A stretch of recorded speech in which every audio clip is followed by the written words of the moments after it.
কি হইছে কি জানি সাইলই কি হইছে আমি একবার কয়টা বাজে হতিরে তুই তোরে রাখ দি উড়াউনি তোলারে বিয়া করা কি এলাইনি হতিরে তুই ঘরে মোবাইল টিপে লাই আর বুড়া বেরি মাজা ধরে যা আই হারি নিয়ে তো কাম করতাম আন্নে নিবা যাবেন না দিন নাই দুপুর নাই বাজার নাই পুরা হারা ট্যাং ট্যাং করে তখন আন্নের মাজাবেন দাও না আর কদুর কাম কাজ করতেন সময়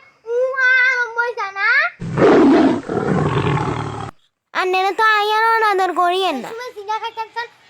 সব করিনি তাহলে কিলে আলোগের করেন কোনছে কিলে বিয়া আগে তো কত শুভ কথা আইবো লই যাই নাই মাইয়া লই যাই ঘরে আর অন এক কামের উপরে হালাই রাখেন আল্লাহ খালি কইছা গনেন আমাকে তক্র করে রে তোর এত বড় সাহস আর তোর নামে আর কানে ব্যক্তি সইয়ের তুই বলে হারামে সে কাছে যে করে তোর নামে আই বদনাম করি তুই তোরে আই কাম করাই তোরে আই অশান্তি দি এলদা তুই তোর মালিক যে ডুবাবি দেখিয়ে এগো মা হুদা কই যেতা তুলিন না স্যার আর যদি আনে না কিছু কই থাকি তাহলে উপরে একজন আছে আর মুখের বিচার করব সত্যি আসো বাবা একজন একবার